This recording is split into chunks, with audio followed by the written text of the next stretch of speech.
त्या चॅनलच्या सर्वांना मी मनापासून त्यांचे आभार मानतो।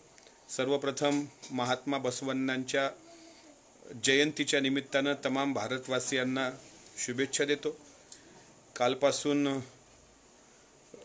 रमजान महिना सुरू झाला आहे, त्यानिमित्तानं त्याही शुभेच्छा मुस्लिम बांधवांना मी या निमित्तानं देतो। आणि बसव तत्व हेच सांगतं आम्हाला, सर्व मानव समान आहेत, सर्व मानवांचा सर्व धर्माचा सन्मान करावा हे तत्व सांगतं। त्या अनुषंगानं काही गोष्टी महत्त्वाच्या असतात, त्या बोलायच्या असतातच। प्रबोधनाची मालिका ही आपली परंपरागत पिढ्यानपिढ्या चालत आलेली मालिका आहे। या देशामध्ये पूर्वी द्रविड संस्कृती होती, मग यावर आर्याने आक्रमण केलं आणि द्रविड संस्कृतीचा ऱ्हास करून इथं आर्य संस्कृतीची पाळंमुळं रोवल्या गेली, असं न्यायमूर्ती गोविंद महादेव रानडे यांनी अधोरेखित केलेलं आहे। द्रविड संस्कृती ही इथली मूळ शिव संस्कृती होती असं समजायला हरकत नाही, आणि त्या संस्कृतीमध्ये समानता होती। भगवान बुद्धाच्या काळामध्ये सुद्धा समानता नांदताना दिसते आहे। आर्यांचं या देशावर झालेलं आक्रमण आणि त्याचं झालेलं नंतर सनातनी किंवा वैदिकीकरण यामुळे कदाचित मानव माणसापासून दुरावला, हिंदू मुसलमान हे वाद निर्माण झाले आणि प्रत्येकाला आपल्या जातीच्या चौकटी महत्त्वाच्या वाटायला लागल्या। कालपरत्वे काळ जसा जसा पुढे जात गेला तसा तसा माणूस सुधारणावादाकडे वळू लागला। भगवान बुद्धाच्या काळापूर्वी इथे चातुर्वर्ण व्यवस्था होती। वर्णाश्रमाने 4 वर्ण नेमून दिले होते, ब्राह्मण, क्षत्रिय, वैश्य, शूद्र आणि अतिशूद्र। चातुर्वर्ण व्यवस्थेचा बळेजाव करण्याकरता आर्यांची संस्कृती आली। त्या संस्कृतीची संहिता जपणारी मनुस्मृती मनूंनी लिहिली आणि त्यामध्ये चातुर्वर्ण व्यवस्थेचं समर्थन केलं गेलं। न स्त्री स्वतंत्रताम अर्हती असे सुद्धा श्लोक मनुस्मृतीच्या माध्यमातून आले। मनुस्मृतीच्या आपस्तंभामध्ये धर्मोपदेश दर्पेण विप्रणामस्य कुर्वता तप्तमासच्चय त्रैलश्रोते वक्तेच्या पार्थिवा अशा पद्धतीच्या शिक्षेची तरतूद सुद्धा केल्या गेली। याच मनुस्मृतीने शूद्रांना शिक्षणाचा अधिकार नाकारला। पुढं रामायणामध्ये शंभुकाची हत्या त्याचं ज्वलंत उदाहरण आहे। महाभारत बघत पुत्र कर्णाला त्यांचे गुरु त्या ठिकाणी दीक्षा द्यायला मनाई करतात, आणि जेव्हा ते त्या ठिकाणी दीक्षा प्राप्त करतो महारथी कर्ण, सूतपुत्र कर्ण, त्यावेळी त्यांच्या गुरु द्रोणाचार्याच्या हे लक्षात येतं आणि तू क्षत्रिय आहेस म्हणून तुला योग्य वेळी तुझी विद्या फलद्रूप होणार नाही, कारण अर्जुनापेक्षा श्रेष्ठ धनुर्धर हा कर्ण असतो आणि कर्णाला सुद्धा श्राप दिला जातो कारण तो सूतपुत्र आहे। म्हणजे क्षत्रियांना सुद्धा त्या ठिकाणी बोलण्याचा अधिकार नव्हता, लिहिण्याचा अधिकार नव्हता। वैश्यांना फक्त व्यापारापुरतं मर्यादित ठेवलं होतं आणि या तिन्ही वर्गाची सेवा करायला शूद्र हा एक वर्ग होता। मग शूद्रांमधल्या ज्या काही जाती असतील त्यांना गावकुसाबाहेरची कामं होती, गावाच्या बाहेर वस्तीमध्ये त्यांना राहावल्या म्हणजे ठेवल्या जात असे। मेलेल्या ढोराचं मांस काढणे, गावकुसाबाहेरची प्रेत म्हणजे मेलेली जनावरं ओढून नेणे। मात्र त्याच लोकांना कुठे सन्मान गावात दिला जात नव्हता। 18 पगड जाती आणि 12 बलुतेदार गुण्या गोविंदानं नांदत होती, अशी एक संस्कृती आपल्या देशामध्ये होती। बुद्ध काळामध्ये साधारणपणे शिक्षाच्या म्हणजे आर्यांनी आक्रमण केल्यानंतर शिक्षणाचे अधिकार हिसकावून मनुस्मृतीची संहिता लादल्यानंतर सुद्धा तक्षशिला, नालंदा आणि विक्रमशिला नावाची विद्यापीठं शिक्षणाकरता, पाली भाषिक शिक्षणाकरता देशविदेशातली लोक इथं शिक्षणाला यावी म्हणून निर्माण झाली होती। पुढं त्याही गोष्टीचा ऱ्हास केला गेला आणि इथं द्रविड संस्कृतीचा, शैव संस्कृतीचा ऱ्हास करून इथं आर्यांनी आपली संस्कृती लादली, ज्याची पाळंमुळं आजही सनातन्यापर्यंत येऊन पोहोचतात।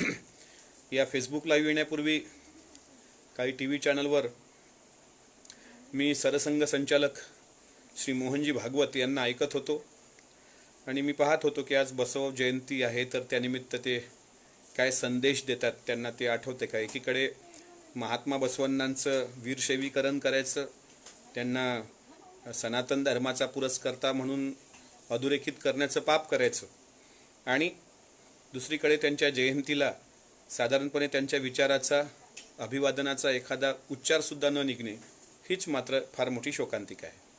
महाराष्ट्राचं दुर्दैव असं आहे की महात्मा बसवण्णांच्या विचाराला अजूनही पाहिजे तेवढ्या प्रमाणात महाराष्ट्रात आपल्याला पसरवता आलं नाही. कारण बसवण्णांनी निर्माण केलेलं साहित्य, ज्याला वचन साहित्य म्हणतात, या वचन साहित्याची मांडणी मुळात कन्नड भाषेमध्ये आहे. कन्नड भाषा ही संस्कृत भाषेला छेद देण्याकरता लोकभाषा त्या काळामधली, त्या लोकभाषेमध्ये महात्मा बसवण्णांनी आपलं वचन साहित्य लिहिलं. त्यामध्ये चातुर्वर्ण व्यवस्थेचा पुरस्कार करणारे 4 वेद, 6 शास्त्र, 18 पुराण यांच्याबद्दल बसवण्णांनी वेदावर आसूड ओढेल, आगमाचे नाक कापेल अशा पद्धतीनं आणि वेदांना साखळदंडाने बांधून अडगडीत टाकेल अशा पद्धतीची एक भीष्म प्रतिज्ञा किंवा एक त्या ठिकाणी संकल्प करून वेद आणि चातुर्वर्ण व्यवस्था नाकारली होती. बिज्जड राजाच्या मंगळवेढ्यामध्ये बिज्जड राजाचं राज्य होतं. महात्मा बसवण्णाचा जन्म मूळ कर्नाटक भागामधला. पुढं त्यांचे मामा बलदेव त्यांना इथे घेऊन येतात सोलापूर जिल्ह्यातील मंगळवेढ्याला आणि तिथं बिज्जड राजाच्या दरबारी महामंत्री म्हणून त्यांची नियुक्ती केल्या जाते आणि सर्व अधिकार अर्थातच महामंत्री म्हणून हे बसवण्णाकडे येतात आणि बसवण्णांना त्या ठिकाणी समतेची मूल्य रुजवायची असतात. म्हणजे समता नायक किंवा जगज्योती म्हणण्यामागचा उद्देशच तो आहे की समता नायक म्हणजे समता प्रस्थापित करण्याचा प्रयत्न करणारा नायक. मग बसवण्णांनी काय केलं तर इथला स्त्री, इथला बहुजन समाज यांना अनुभव मंडप या संसद खाली एकत्र आणलं. अनुभव मंडप म्हणजे धर्माची धार्मिक चर्चा, समाजाची सामाजिक चर्चा, आर्थिक चर्चा, राजकीय चर्चा आणि मुक्तपणे स्वतंत्र चर्चा करण्यासाठी अनुभव मंडपाची स्थापना केली, जी या भारतातील पहिली लोकसंसद आहे. त्यामध्ये अक्क महादेवी असतील, त्या उपदेश करायच्या. त्याच्यानंतर अल्लम प्रभूंचे वचन आहेत आणि सर्व तिथे येऊन बसणारे बसवण्णांचे अनुयायी. बसवण्णा हे लिंगायत धर्म संस्थापक आहेत.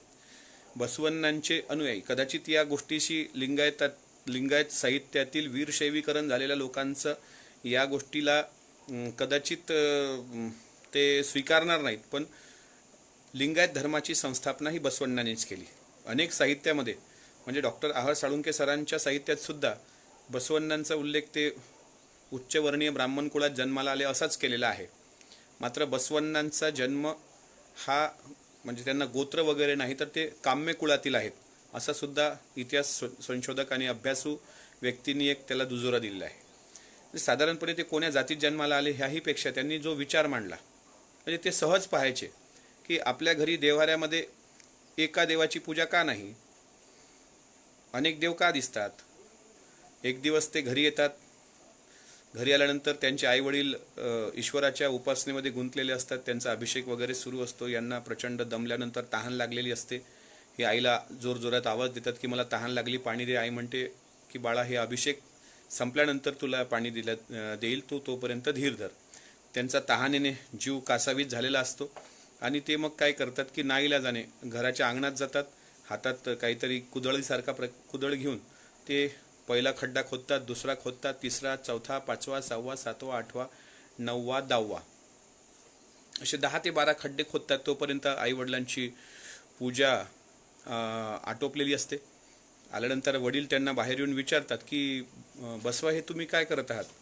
त्यावेळी बसवांना त्यांना उत्तर देतात की मला तहान लागलेली आहे म्हणून मी झिरा खोदण्याचा प्रयत्न करतोय. ते म्हणतात तू 10 ठिकाणी कशाला झिरा खोदला, एका ठिकाणी जर खोदला असता तर तुला पाणी मिळालं असतं. तर बसवण्णा उत्तर देतात, मी तुम्हाला तेच सांगण्याचा प्रयत्न करतोय की जर ईश्वर एक आहे तर एकेश्वरवाद स्वीकारून जर एकाच ईश्वराला तुम्ही प्राधान्य दिलं तर इतका भापट पसारा करण्याची गरज नाही. त्याच्यामुळे हे त्यांचं उत्तर ऐकून त्यांचे आईवडील सुद्धा अवाक होतात. तर ही त्यांचं बाल्यावस्थेतली एक क्रांतिकारी विचाराची त्यांची एक पाऊलवाट होती. म्हणजे क्रांतिकारी विचारावर त्यांचं पडलेलं हे पहिलं पाऊल महात्मा बसवण्णांचं त्या ठिकाणी दिसतं. पुढं असेच म्हणजे ते साहजिक आहे, ते चिंतन करत होते की गावकुसाबाहेर राहणाऱ्या लोकांना मेलेलं ढोर जर असेल तर ओढून त्याला न्यायाला लावत होते. ही तिथली त्यावेळेस ती परंपरा. तर मग तीच लोक ज्यावेळी पाणी मागायला घरी येतात तर त्यांना घरात प्रवेश का दिला जात नाही, मग हा कुठला धर्म आहे असं त्यांना चिकित्सा असायची. आणि याचा सगळा सारासार विचार करून त्यांनी अनुभव मंडप स्थापन केला, ज्या माध्यमातून विचाराचं देवाणघेवाण व्हायचं आणि या देशातली पहिली लोकसंसद स्थापन झाली. जशी लोकसंसद स्थापन झाली तसं बसवांचा विचाराचा प्रचार प्रसार व्हायला लागला. बसवांच्या विचाराच्या प्रसाराला म्हणजे प्रकाराला कन्नड भाषेमध्ये लिहिल्या गेलेलं आहे, ज्याला प्रॉमिस इंग्रजीत म्हणतात, आणि वचन हे त्याचं मराठी भाषांतर म्हणता येईल. की बसवण्णांनी जी वचनं लिहिली ती एवढी सुंदर होती की कर्म कोणता, तर लोक म्हणतात ईश्वराची भक्ती हे कर्म. तर त्याला उत्तर बसवण्णा देतात, कृषी कर्म हेची कायक. तुम्ही जर शेतकरी असाल तर शेतीमध्ये काम करणं हा तुमचा कायक म्हणजे श्रम, ही तुमची शेती आहे. पिकवितो धरणी तनु मन श्रमउनी धनधान्य आणुनी, म्हणजे शेतात राबून धनधान्य पिकवणारा आणि कृषी कर्म करणारा कायक. दासोह करीत्या परम सद्भक्ताचे दर्शन घडवा तयाच्या चरणाचे. असा तो कृषी कर्मी शेतकरी, त्याच्या चरणाचं दर्शन घेणं मला देवाच्या दर्शनापेक्षा मोठं वाटतं. हे 12व्या शतकामध्ये महात्मा बसवण्णांनी लिहिलं. शुद्ध तयाचे तनुमन अन बोला तयाचे पावन, करणेही शुद्ध हेची कारण, करी तयासी उपदेश तोची सद्गुरू परमेश. याचा अर्थ असा आहे की लिंगायत धर्मामध्ये, लिंगायत चळवळीमध्ये किंवा लिंगायत साहित्यामध्ये जो दासोह सांगितलेला आहे किंवा कायक सांगितलेला आहे की श्रम ही प्रतिष्ठा आहे. आळशी राहू नका, ऐतपणाने खाऊ नका, दक्षिणेवर जगू नका. विशेष म्हणजे श्रम करा, मेहनत करा. आणि मेहनतीला म्हणजे हे काय होतं, भिक्षुकशाहीला छेद देणारी एक नवीन समाज निर्मिती. काय कवे कैलास. श्रम ही प्रतिष्ठा आहे. मी मुळात मराठी भाषिक आहे, त्याच्यामुळे कन्नड भाषेचा तेवढा माझा अभ्यास नाही, पण कन्नड भाषेतल्या काही साहित्याचं वचनांचं अनुवादित केलेले जे काही वचन आहे तेच मी तुमच्यासमोर या ठिकाणी सांगतो आहे. म्हणून बसवण्णाचा मार्ग हा मानवमुक्तीचा मार्ग होता. मला अनेक लोक विचारतात त्यांचा धर्म कोणता, ते कोण्या जातीत जन्माला आले. दयेविना धर्म तो कोणता, दया असावी सकळ प्राणी मात्रांठाई, दया हेची धर्माचे मूळ. म्हणजे शत्रू जरी असेल किंवा आत्ताच्या भाषेत तो पिसाळलेला अंधभक्त जरी असेल, डोक्यावर पडलेला वेडा जरी असेल, तरी त्याच्याबद्दल सुद्धा आपल्या मनात दया असावी. हा महात्मा बसवण्णांचा धर्म सांगतो. बसवण्णांनी त्यावेळी अनेक अशा वचनातून आपलं प्रबोधन केलेलं आहे. व्यसन करू नका, अंधश्रद्धा पाडू नका. त्याच्यानंतर याला छेद देणारी एक सुंदर व्यवस्था 12व्या शतकामध्ये भगवान बुद्धाच्या क्रांतीनंतर हे महात्मा बसवण्णांनी स्थापन केली. म्हणजे मुळात 12व्या शतकामध्ये 3 प्रवाह आपल्याला साधारणपणे वर्णवादी व्यवस्थेला छेद देणारे दिसतात. एक महानुभाव धर्माचा प्रवाह, एक वारकरी धर्म प्रवाह आणि तिसरा लिंगायत धर्म प्रवाह. लिंगायत धर्म प्रवाहामध्ये सुद्धा शरणींची पायी यात्रा किंवा वारकरी धर्मामध्ये त्याला आपण वारी म्हणतो, ही परंपरा की इथे कोणी मोठा नाही, कोणी लहान नाही. आणि अभंगामध्ये अनेक उल्लेख येतात, पंढरीच्या लोकांनाही अभिमान, पाया पडी जन एकमेका. तसंच ज्यावेळी लिंगायत धर्मातले अनुयायी एकामेकाला भेटतात त्यावेळी शरणार्थी असं अभिवादन करतात की आम्ही तुम्हाला शरण जातो, यात कोणी मोठा नाही, कोणी लहान नाही. म्हणून आंतरजातीय विवाह हा सुद्धा मध्ये आंतरजातीय विवाहाचं त्यांनी समर्थन केलं. मी मगा पण माझ्या व्हिडिओमध्ये सांगितलं की हरळय्या व मधुवरस म्हणजे चांभार आणि ब्राह्मण असं 2 विजोड जातीय असणाऱ्या दोघा उभयतांचं 12व्या शतकामध्ये लग्न लावून देण्याचं धाडस हे बसवण्णांनी केलं. त्यांनी ढोर जातीतल्या कक्कय्याला, माचीदेव असतील जे चर्मकार होते, ज्यांनी त्यांच्या चांबड्याच्या अंगाचे सोलून त्यांना शिवले. त्याच्यानंतर मातंग चन्नय्या असतील मातंग जातीमधले, हे सगळी ढोर असतील, चांभार असतील, त्या काळची सगळी शूद्र अतिशूद्र असणारा आपला बहुजन समाज हा अनुभव मंडपाच्या द्वारे एकत्र केला. वर्णवादी व्यवस्थेला छेद दिला. मनुस्मृतीची पाळमुळं खोदली, दारं खिडखिडी केली आणि 12व्या शतकामध्ये एक सुंदर लिंगायत धर्म दिला. आणि जसा तो लिंगायत धर्म पुढं जात होता तसा बिज्जट राजाच्या दरबारी असणाऱ्या मंत्र्यांना, म्हणजे साधारणपणे छत्रपती संभाजी महाराजांना गादीवर बसवण्यापेक्षा राजाराम महाराजांनाच गादीवर बसवण्याचा घाट घालणारी अण्णाजी पंतांची जी प्रवृत्ती होती, जी आताही तुम्हाला दिसते माझ्या फेसबुकवर भुंकताना, तर ही प्रवृत्ती म्हणजे जी काही प्रवृत्ती होती, जी पिसाळलेली प्रवृत्ती होती, त्यांनी कागाळ्या करणं सुरू केलं आणि बसवांना धर्माच्या विरुद्ध काम करतायत, ते धर्म बहिष्कृत कार्य करतायत, ते आंतरजातीय लग्न लावतायत, ते कर्मकांडाला थारा देत आहेत, छेद देत आहेत, ते यज्ञ याग पूजा हवन याचा म्हणजे त्या ठिकाणी तिरस्कार करतायत आणि तेच कदाचित त्यांच्याच अनुयायांना जंगम बनवून हे राज्य हस्तगत करतील असं बिज्जळ राजाच्या कानी तिथल्या कझाग मंत्र्यांनी त्यांची ज्यावेळी त्या ठिकाणी हे केली, म्हणजे त्याला काय म्हणता येईल, त्यांच्या विरुद्ध तक्रारी केल्या, त्यावरून बिज्जळ राजासुद्धा चिडला आणि बसवण्णाच्या फरारीचेच आदेश त्यांनी जणू काढले.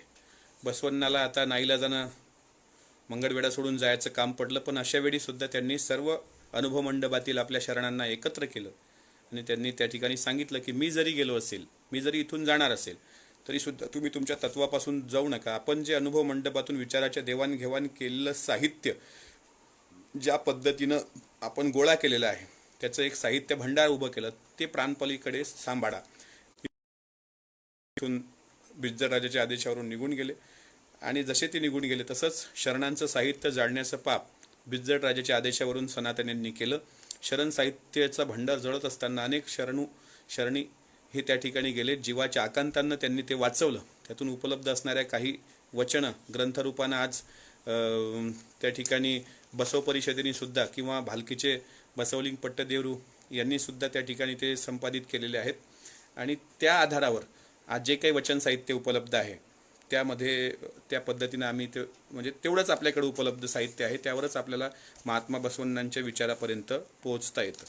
दुसरं असं आहे की हे जे अनुभव मंडप ज्याबद्दल मी बोललो, भारतीय लोकशाहीची सुरुवात म्हणजे सांसद, तर त्याच्यामधले काही मार्गदर्शक तत्वे बसवण्णांनी फार जी आत्ताच्या कामाची आहेत ते अत्यंत शांततेने ऐकून घ्या. अनुभव मंडपाची मार्गदर्शक तत्वे होती: सर्व स्त्री पुरुष समान आहेत. 2. कोणतीही व्यक्ती जन्माने, लिंगभेदाने, वर्णभेदाने किंवा व्यवसायाने श्रेष्ठ किंवा कनिष्ठ ठरत नाही. 3. पुरुष पुरुष किंवा स्त्री पुरुष यात कोणताही भेदभाव केला जाऊ नये. 4. स्त्रियांना पुरुषासारखीच आपली उन्नती करून घेण्याचा अधिकार आहे. 5. प्रत्येकाने स्वच्छेने आपल्या व्यवसायाची निवड करावी. 6. स्त्रियासुद्धा आपल्या आवडीचे अर्थार्जनाचे कार्य करू शकतात. हे 12व्या शतकामध्ये. 7. सर्वच व्यवसाय प्रतिष्ठेच्या दृष्टीने समान आहेत. 8. जात वर्ण व आश्रम यांचा त्याग करावा, श्रेष्ठ कनिष्ठता पाळू नये. पुढे 9. आपला व्यक्तिविकास आपल्या कायकातून म्हणजे श्रमातून घडवून आणावा. 10. ध्यान धारणा करण्याकरता आणि लिंगार्चनाकरता सर्व संग परित्याग करून अरण्यवासात जाण्याची गरज नाही. म्हणजे ते न लगती सायाचं जावे वनांतरा. बघा तुम्ही, याचं साम्य तुम्हाला संत साहित्यामध्ये सुद्धा दिसून येतं. पुढं 11वं ते मार्गदर्शनपर म्हणतात, आंतरजाती विवाह आणि सर्व जाती वर्णातील समूह भोजनास उत्तेजन देण्यात यावे. मी लिंगायत चळवळीतील बसवण्णांना मानणाऱ्या लोकांना सांगू इच्छितो की हा आंतरजातीय विवाहाच्या म्हणजे जोपर्यंत आपण त्याला आंतरजातीय विवाहाला किंवा रोटीबेटी व्यवहाराला प्राधान्य देणार नाही तोपर्यंत जाती व्यवस्थेची चौकट काही उद्ध्वस्त होणार नाही. त्यामुळे या गोष्टीकडे सुद्धा सातत्यानं समाज म्हणजे समयसंमत म्हणून आपण लक्ष दिलं पाहिजे. अस्पृश्यतेला समाजात कोणतेही स्थान नाही. 13. प्रत्येक मानवाला आध्यात्मिक आणि सामाजिक प्रश्नांबाबत मुक्त चिंतन करण्याची मुभा आहे, प्रत्येक मानवाला. आणि 14. अनुभव आणि कारणे हे मार्गदर्शक तत्व मुक्त चिंतनासाठी आणि आध्यात्मिक प्रगतीसाठी आहेत. 15. धार्मिक शिक्षणासाठी लोकभाषा हे उत्तम माध्यम आहे. लोकभाषेतून स्वराज्याचा राज्यकारभार सुद्धा शिवरायांनी स्वतःचा मराठी भाषिक म्हणजे मराठी भाषेतून तो लोकव्यवहार चालण्यासाठी शिवाजी महाराजांनी प्रयत्न केलेले दिसतात. त्यांनी राजव्यवहार कोश तयार केला, करण कौस्तुभ नावाचा ग्रंथ निर्माण केला आणि फसली शक बंद करून राज्याभिषेक शक सुरू केला. याचं कारण होतं की लोकभाषेमध्येच लोकांना साधारणपणे ते कळतं, म्हणून संतांनी सुद्धा अभंग हे लोकांना कळतील अशा भाषेतच लिहिलेत. धार्मिक शिक्षणासाठी लोकभाषा उत्तम माध्यम आहे. आणि शेवट ते म्हणतात, सर्व व्यक्तींना आत्मिक उन्नतीकरता आध्यात्मिक चर्चेत भाग घेण्याचा सारखा अधिकार आहे. म्हणजे याच्यामध्ये कोणी ब्राह्मण नाही, कोणी वैश्य नाही, कोणी क्षत्रिय नाही, तर सर्व समसमान आहे. हेच रविदासांच्या साहित्यात तुम्हाला दिसतं. नाना वर्ण गवा उसका एक वर्ण दूध, तुम कहा के ब्राह्मण और हम कहा के सूद. हेच तुकोबारायांच्या साहित्यामध्ये दिसतं. विष्णुमय जग वैष्णवाचा धर्म, भेदाभेद भ्रम अमंगळ, कुण्याही जीवाचा न घडो मत्सर, वर्म सर्वेश्वर पूजनाचे.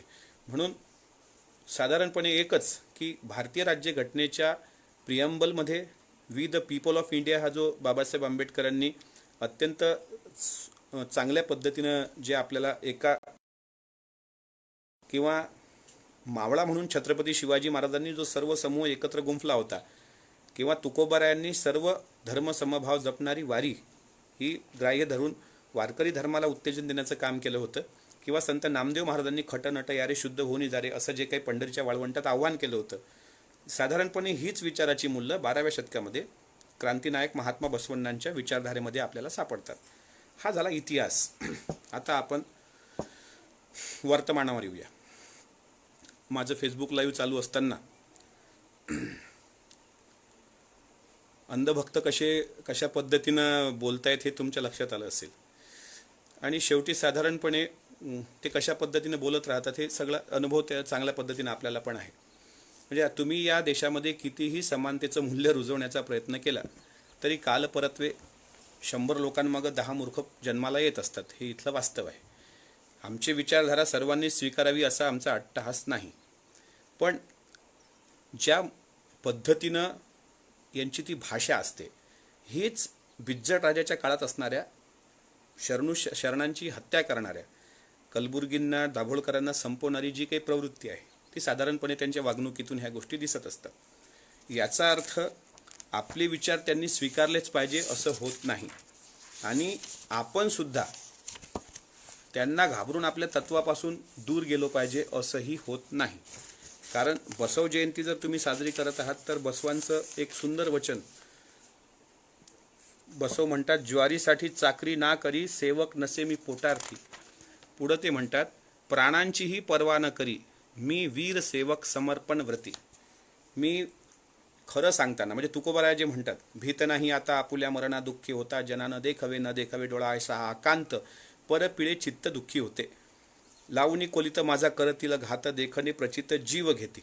असं ज्या पद्धतीनं तुकोबारायांनी सांगितलेलं आहे तसंच वचन सेम, प्राणांचीही पर्वा न करी मी वीर सेवक समर्पण व्रती, सैनिक नव्हे मी पळपुटा. अंधभक्तांनो तुमच्यासाठी बसवण्णा म्हणतायत, सैनिक नव्हे मी पळपुटा, सर्व नाशाला भिनारा, मरण हीच महानवमी, कुडल संगम अवधारा. हे जर बसव तत्व असेल, 12व्या शतकामध्ये जर ती वर्णवादी व्यवस्थेला घाबरले नसतील आणि आपण जर त्यांचे विचार सांगणारे असू तर सुद्धा आपण सुद्धा आपलं काम प्रामाणिकपणे चालू दिलं पाहिजे. समताधिष्ठित समाज निर्मितीची संकल्पना ही आमच्या महामानवांची आहे. मग पसायदानामध्ये ज्ञानेश्वरांनी जेखळांची व्यंकटी सांडो तया सत्कर्मी रती वाढो, भूता परस्परे जडो मैत्र जीवांचे ही मांडलेली समानता असेल, किंवा जगद्गुरू तुकोबारायांनी सांगितलेली समानता असेल, किंवा मावळा म्हणून छत्रपती शिवरायांनी निर्माण केलेली समानता असेल, रयतेचं लोककल्याणकारी स्वराज्य निर्माण केलेलं, किंवा छत्रपती संभाजी महाराजांना अभिप्रेत असणारे स्वराज्याची भाषा असेल, किंवा बाबासाहेब आंबेडकर, महात्मा फुले, राजर्षी शाहू महाराज यांना अभिप्रेत असणारी समानता असेल. या समानतेचं मूल्य रुजवण्याकरता आता या लिंगायत फेसबुक लाईव्हमधून जे काही आपण सगळेजण पाहत आहात, जे काही साधारणपणे वेळातला वेळ काढून ऐकत आहात, तर माझी आपल्याला विनंती आहे किंवा सूचना आहे की जयंती साजरी करणं म्हणजे नेमकं काय? त्या महामानवांच्या फोटोला, प्रतिमेला हार घालून फक्त त्यांना हारात बंदिस्त करणं. कुठल्याही महामानवांचा विचार त्यांच्या मृत्यूनंतर साधारण 100 ते 150 वर्ष टिकतो. त्याच्यानंतर मात्र असे काही भक्त जन्माला येतात की ते त्या महान मानवाची मूर्ती तयार करतात, त्याची पूजा अर्चा करतात, त्यांना एका देवरूपाच्या चौकटीत बांधतात आणि दुर्दैवानं त्या महामानवाचा विचार संपवण्याचं कटकारस्थान होतं. हे कटकारस्थान छत्रपती शिवाजी महाराजांबद्दल सुद्धा निर्माण केलं. आजही नाशिक जिल्ह्यातील रामसेज किल्ल्याजवळ दिंडोरी तालुक्यामध्ये छत्रपती शिवाजी महाराजांचं मंदिर बांधल्या गेल्याचं मी पाहिलं. त्यांचं मंदिर झालं, तिथे आरती नैवेद्य घंटी पण बनवलेली आहे. म्हणजे काय झालं की कर्तृत्व झाकण्याकरता मग देवरूप तयार, म्हणजे त्यांना प्रतिमेमध्ये जखडण्याचं एक पाप जर आपण गाफल राहिलो तर होत असतं. महात्मा बसवण्णांचं सुद्धा तसंच झालेलं आहे. लिंगायत चळवळीचे अभ्यासक असणाऱ्या लोकांनी साधारणपणे वचनाला सिरियसली घेऊन, ते वचन साहित्याला समजवून घेऊन त्याचा प्रचार प्रसार करून आपलं काम चालू ठेवलेलं आहे. पण ज्या पद्धतीनं बसवण्णांचं सुद्धा दैवतीकरण होते आहे. म्हणजे बसवण्णांची लिंगायत विचारधारा मोडून काढण्याकरता आता वीरशैवीकरण करण्याचा अनेक वर्षापासून घाट सुरू आहे. म्हणजे अनेक दुकानावर आम्ही किंवा अनेक ठिकाणी पाहतो की कोण आम्ही तर वीरशैव लिंगायत. वीरशैवीकरण करणे म्हणजे त्या धर्माचं सनातनीकरण करणे. मग बसवण्णाला अवताराच्या रूपात, जसं भगवान बुद्धाला विष्णूच्या अवताराच्या रूपात घालण्यात आलं, तसंच किंवा अवधूत वाघांनी तर नरेंद्र मोदींना विष्णूचा 12वा अवतार म्हटलं त्यांच्या प्रवक्त्यांनी. तसाच काहीसा प्रकार महात्मा बसवण्णांच्या सुद्धा तत्वाला छेद देण्याकरता त्यांना सुद्धा एक ईश्वराचं रूप प्राप्त करण्याचा घाट घातला जातो, जे अत्यंत चुकीचं आहे असं मला वाटतं. शेवटी माणूस महत्त्वाचा नाही. छत्रपती शिवाजी महाराज राजे होते, तसे अनेक राजे झाले जन्मात, पण शिवाजी महाराजांनाच वारंवार आम्हाला नाव का घ्यावं लागतं आपल्या सर्वांना? याचं कारण असं आहे की त्यांचा जो विचार होता तो मानव जगवण्याकरता, माणूस टिकवण्याकरता तो विचार होता. रयत संपू नये यासाठी मिर्झा राजे जयसिंगांसोबत तो जातीचा राजपूत हिंदू असून सुद्धा जो स्वराज्याशी सहकार्य करायला तयार नव्हता, त्याला 23 किल्ले देऊन प्रसंगी 6 महिने औरंगजेबाच्या आग्र्याला स्वतः शंभूराजांना घेऊन जाऊन छत्रपती शिवाजी महाराजांनी रयत वाचवण्याकरता स्वराज्यात मिळविलेले मेहनतीने आणि बलिदान, जिथे सुर्वे, जेधे, बांदल यांचं बलिदान झालं, असे किल्ले तहात देऊन छत्रपती शिवाजी महाराजांनी माणसं वाचवण्यासाठी प्रामाणिक प्रयत्न केला. बसवण्णाचा विचार हा मानवाला अंधश्रद्धेतून मुक्त करणारा आहे.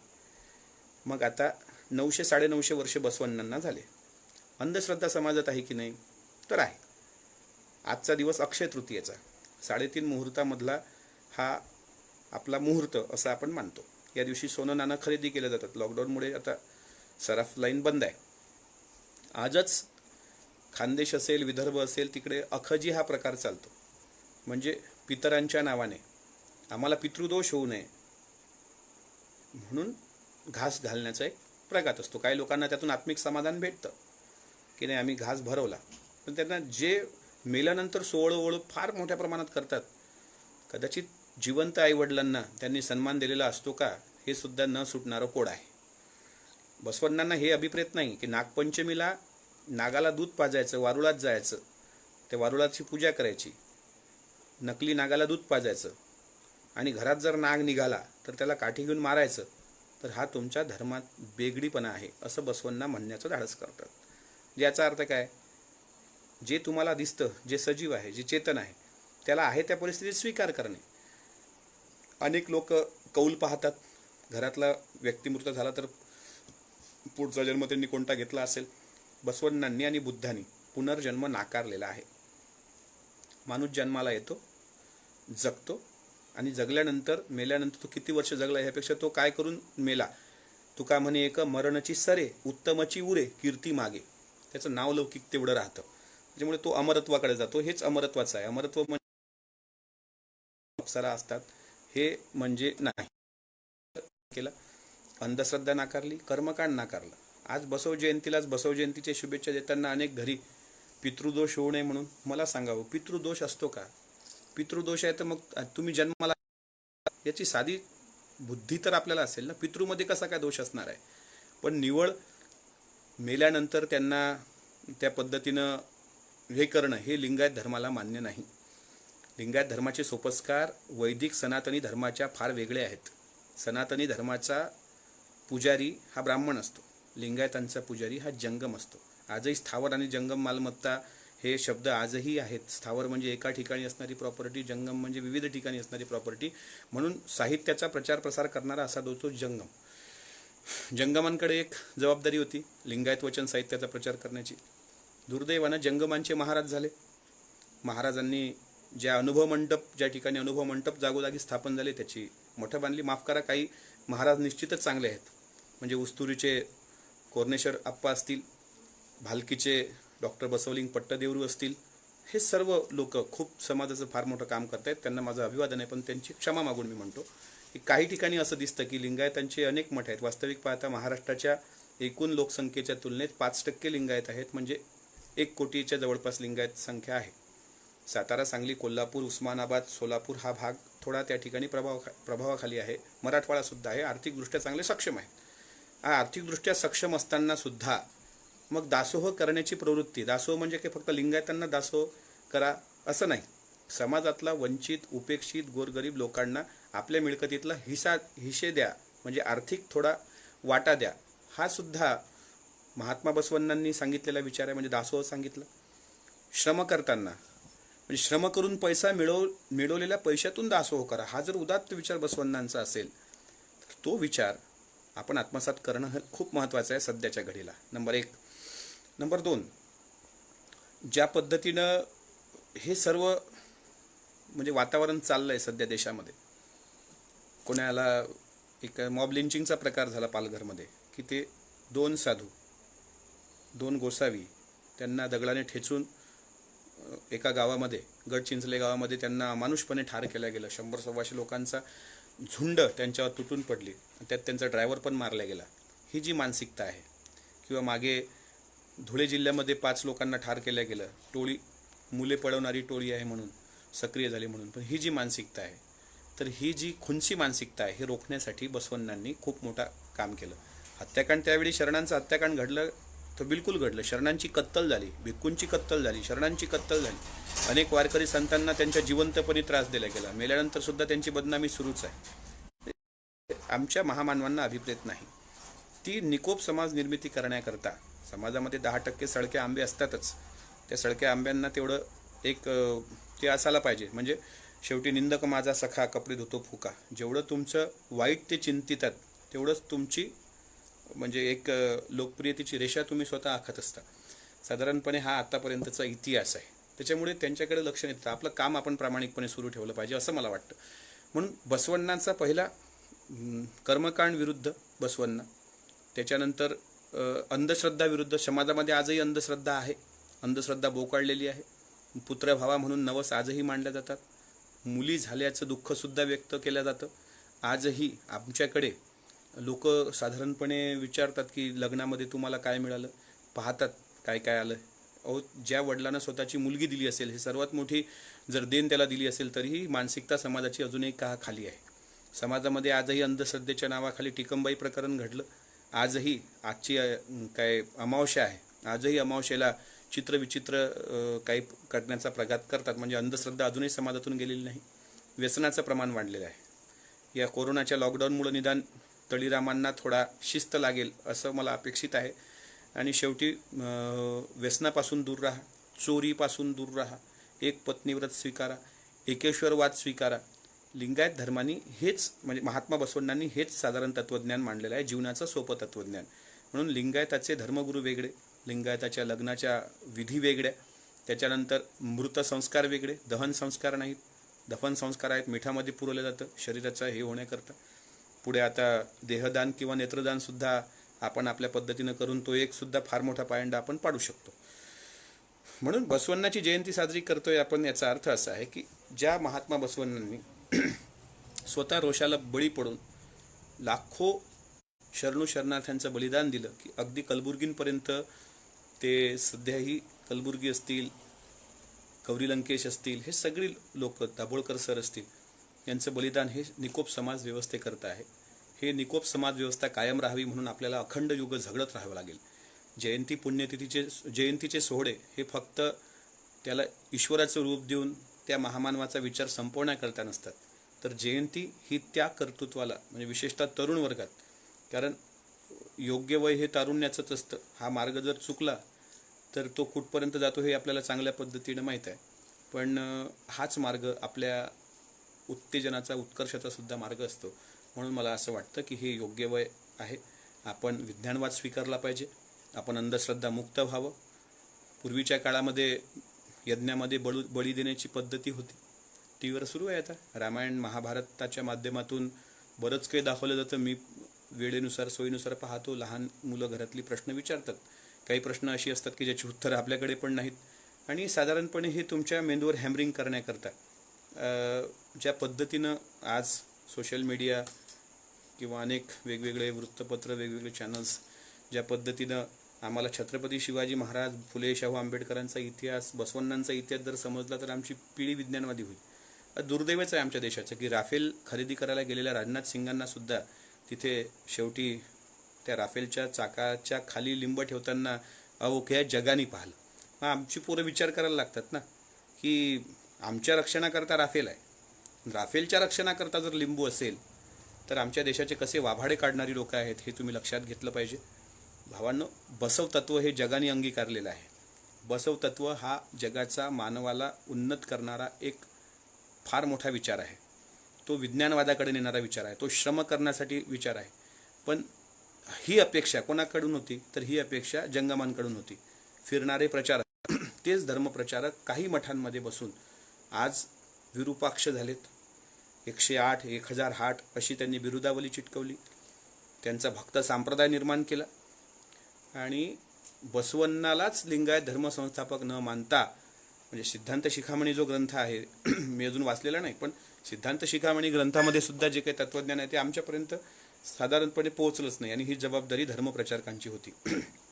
बसव तत्वाचा प्रचार प्रसार व्हावा, करावा म्हणून छत्रपती शिवाजी महाराजांनी जंगमपट्टी सुद्धा सुरू केल्याचा उल्लेख इतिहासात आहे. जंगमपट्टी, जंगमांना वेतन देऊन धर्मप्रचाराच्या कार्यासाठी शिवरायांनी लावलं होतं. प्रतापगडाचे पुजारी, छत्रपती शिवरायांच्या कुळात प्रतापगडचे पुजारी सुद्धा आज तिथे जंगमच तुम्हाला दिसतात. कोल्हापूरच्या अंबाबाईचे पुजारी सुद्धा जंगम आहेत, म्हणजे धर्मविधी करणारे जंगम. आणि छत्रपती शिवाजी महाराजांचे वडील छत्रपती शहाजी महाराज हे कर्नाटक प्रांतात होते. मी मगाही व्हिडिओमध्ये माझ्या सांगितलं, आजही तुम्हाला सांगतो आहे की बेंगलोरमध्ये असताना छत्रपती शहाजी महाराज लिंगायत धर्माच्या वचन साहित्याचे अभ्यासक असतील आणि कन्नड भाषेत ते दानकार होते. म्हणून जे माझ्या डोक्यावर त्रिकूट तुम्हाला लावलेलं दिसतं, साधारणपणे शिवरायांच्या अनेक प्रतिमेमध्ये संभाजी महाराजांच्या, राजाराम महाराजांच्या किंवा छत्रपती शहाजी राजांच्या किंवा शिवनेरीला गेलो तर आपण जिजाऊसाहेब आणि बाळ शिवरायांच्या सुद्धा त्या प्रतिमेवर असं विभूती लावलेली असते. आणि कर्नाटकाचाच तो वारसा छत्रपती शिवरायांनी बसवण्णांचा विचाराला शिरसावंदेच म्हणजे अभिवादनच केलेलं दिसतं. म्हणजे साधारणपणे शिवसंस्कृती जोपासण्याचं काम शिवरायांनी केलं. त्याच्यामुळे प्रत्येक किल्ल्यावर शिवाची मंदिरं तुम्हाला दिसतात. हर हर महादेव हाच गजर लढताना लढाईमध्ये व्हायचा आणि महात्मा बसवण्णाच्या कर्नाटक प्रांतात असणाऱ्या प्रभावातच त्या विचाराला छत्रपती शहाजीराजांनी सुद्धा अभ्यासलेलं असेल, कारण छत्रपती शहाजी महाराज हे कलेचे सुद्धा उपासक होते, विविध भाषेचे जाणकार होते. म्हणजे एकंदरीत ही फिलॉसॉफी जर एवढी मोठी असेल तर आज लिंगायत चळवळीतील अनेक तरुण ज्यावेळी वीरशैवीकरण स्वतःचं करून घेऊन संघ प्रवृत्तीची सेवा करताना दिसतात, संघाचा अजेंडा पुढे राबवताना दिसतात, त्यावेळी मला त्यांना रास्त प्रश्न विचारावा वाटतो की आदरणीय मोहन भागवत साहेबांनी आज बसव जयंतीचा शुभेच्छा किंवा वचनाचं का त्या ठिकाणी TV समोर बोलताना कुठं त्याचा दुजोरा दिला नाही, हा सुद्धा गहन विषय आहे. हेडगेवार गोळवलकरांचे विचार तुम्ही कितीही लादण्याचा प्रयत्न जरी केला तरी भारताला एक संविधान आहे आणि या संविधानाची सुरुवात we the people of India या शब्दाने झालेली आहे. 1935 साली धर्मांतराची घोषणा करणाऱ्या बाबासाहेबांनी ज्यावेळी 1956 साली धर्मांतर केलं, त्यावेळी बाबासाहेबांनी 21 वर्षाचा काळ जो घालवला त्या काळामध्ये अनेक धर्माचा अभ्यास केला. शेवटी मी कोणातरी साहित्यिकांच्या एका पुस्तकात वाचलं की बाबासाहेबांना सगळ्यात शेवटचा 2 पर्याय खुले होते. म्हणजे त्यांना इस्लाम एक पर्याय होता, म्हणजे सर्व धर्माचा त्यांनी अभ्यास केला. हिंदू धर्माशी त्यांनी फार कधीच सनातनी धर्माशी घेतली होती. शेवटी त्यांना 2 पर्याय राहिले होते, एक लिंगायत, दुसरा बुद्ध. लिंगायत चळवळ त्यांना खरोखर आवडली होती, बसवांचा विचार सुद्धा आवडला होता आणि लाखो अनुयायी आज बाबासाहेब आंबेडकरांनी जर स्वीकारला असता लिंगायत धर्म तर लाखो अनुयायी झाले असते.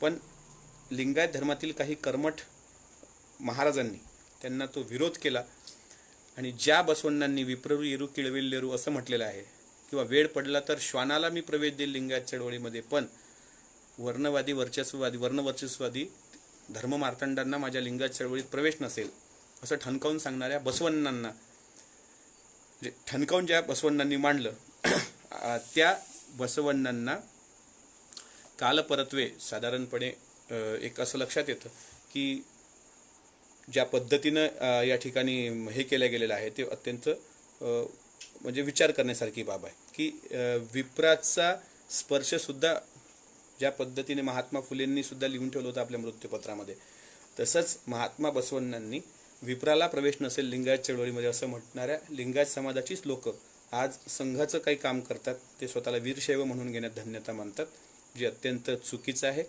भारतात लिंगायत धर्माचे संस्थापक हे महात्मा बसवण्णा होते. त्यांनी निर्माण केलेला लिंगायत धर्म हा मानवमूल्यक आहे. बाबासाहेब आंबेडकरांना कर्मठांनी विरोध केला आणि म्हणून बाबासाहेबांना शेवटचा पर्याय राहिला होता तो बुद्ध धर्माचा, मग जो त्यांनी 1956 साली स्वीकारला. ही अशी सगळी ही आहे.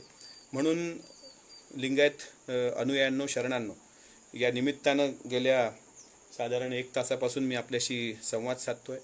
हे साधत असताना बुडाला आग लागलेले, अनेक जळफळाट झालेले, पिसाळलेले भक्तसुद्धा मी त्याच पद्धतीनं वाचतोय. ते त्यांच्या जी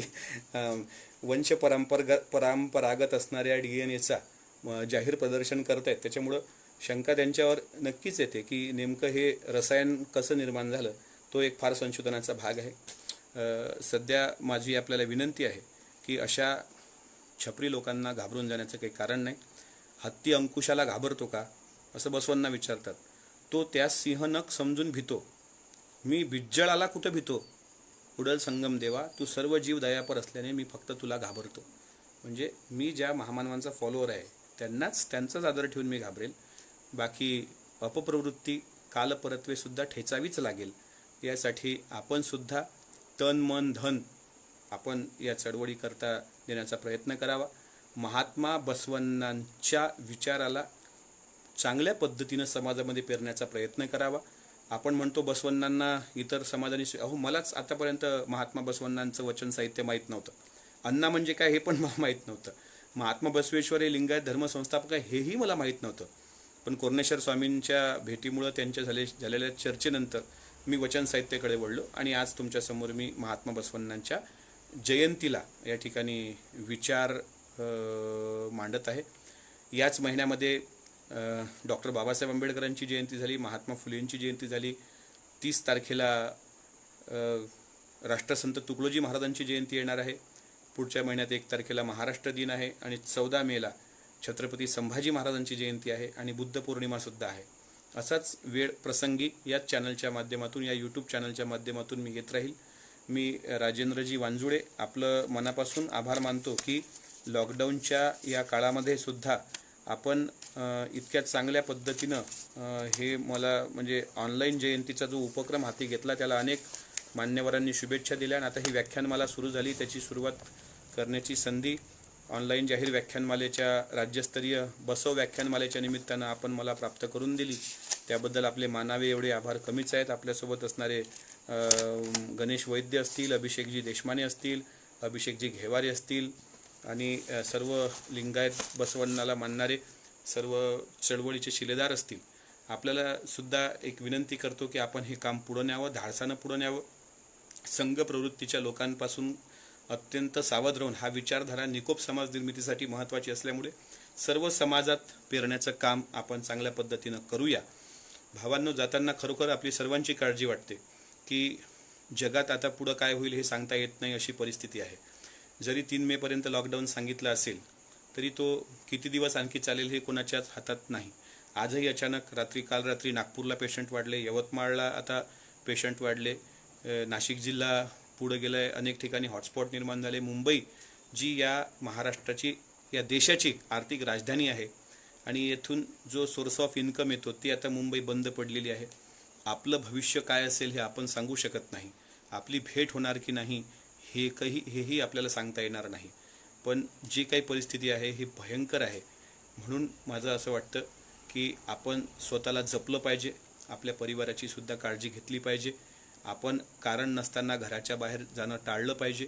आपल्या परिवारात लहान मुलं असतात आणि आपल्याकडे लहान मुलं असतात, आई वडील असतात, यांनासुद्धा आपण जपलं पाहिजे. कारण मरण हे दाराशी उभं आहे, जीवन मरणाशी संघर्ष सुरू आहे. महाराष्ट्रामध्ये आज अत्यंत चांगल्या पद्धतीनं हा सगळा प्रकार अंकुश ठेवून महाराष्ट्र सरकार यावर लक्ष ठेवून आहेच. मला थोडा राजकीय भाग माफ करा, मी बोललो, पण मला असं सांगावं असं वाटतं की साधारणपणे महाराष्ट्राची परिस्थिती अत्यंत गंभीर असतानासुद्धा ज्या पद्धतीनं हे हाताळलं गेलं, आज आपण थोड्या सुरक्षित झोनमध्ये आहोत. पण नुसतं सुरक्षित झोनमधून असून चालणार नाही. लॉकडाऊन शिथिल जरी झालं तरी आपण काळजी घेतली पाहिजे. सोशल डिस्टन्सिंगचा जो प्रकार आहे तो आपण वारंवार जीवनात पाळला पाहिजे.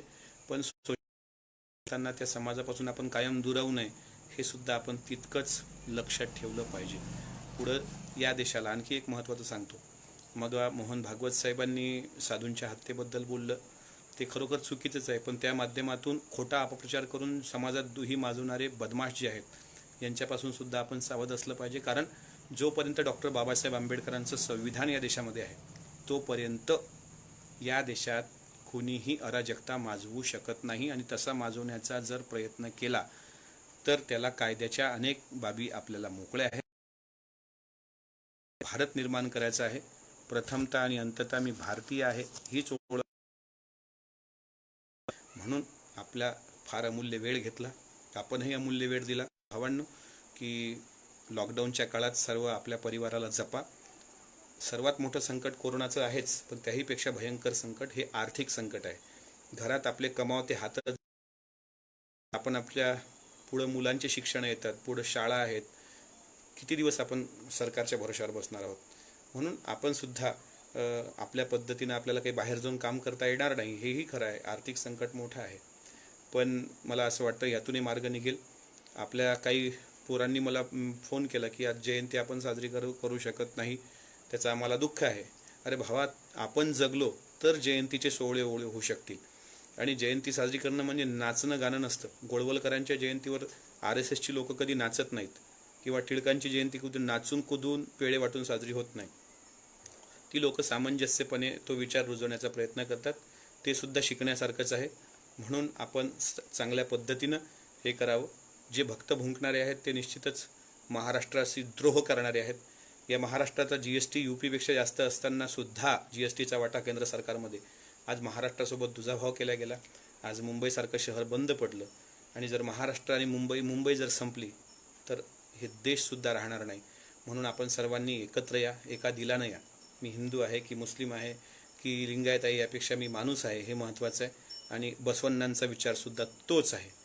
कोविड-19 आणि कोरोनाच्या या पार्श्वभूमीवर मी परत एकदा लिंगायत यूट्यूब चॅनलचं मनापासून आभार व्यक्त करतो की महात्मा बसवण्णाच्या व्याख्यानमालेच्या निमित्तानं आपण मला बोलावलं आणि मला बसवण्णांचा विचार मांडण्याची एक संधी दिली.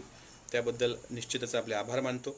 आपण सर्वांनी सुद्धा शांतपणे मला ऐकून घेतलं. काही लोकांनी जळफळाट केला तर बर्नॉल हे मेडिकलमध्ये 24 तास सेवेमध्ये उपलब्ध आहे, तर ते बर्नॉल आपण घरी घेऊन यावं, जेणेकरून आपल्याला थोडा आराम मिळेल. एवढंच या ठिकाणी अपेक्षा व्यक्त करतो. बसवण्णा जयंतीचे काय करणार आता, तोडीस तोड म्हणजे ठीक आहे ना, मुद्दा आला तर मुद्द्यावर, गुद्दा आला तर गुद्द्यावर. हेच बसव तत्वज्ञान हेच आहे. म्हणजे तुकोबारायचं तत्वज्ञान सुद्धा ते आहे. भले तरी देव कासेची लंगोटी आणि नाठाळाचे काठी हाणू माथा. आणि हीच हिंसा साधारण आपण लक्षात ठेवूया. काळ बिकट आहे, स्वतःला जपा. दुश्मनी काढायला आणि वैर करायला अख्खं आयुष्य पडलेलं आहे, पण सध्या महाराष्ट्राला सावरण्याची गरज आहे. मी महात्मा बसवण्णांच्या जयंतीच्या खूप खूप शुभेच्छा देऊन परत एकदा हा महाराष्ट्र, हा भारत, हा निकोप समाजव्यवस्थेकडे झुको आणि या देशात समता आणि भारतीय संविधानाची मूल्य रुजो, बसव तत्वज्ञान वाढत राहो, एवढीच अपेक्षा करतो. आपल्या सर्वांना जयंतीच्या शुभेच्छा देतो. आपण परत अंधश्रद्धामुक्त, कर्मकांडमुक्त व्हावं आणि प्रशासनाला सहकार्य करून कोरोनाला हद्दपार करण्यासाठी मदत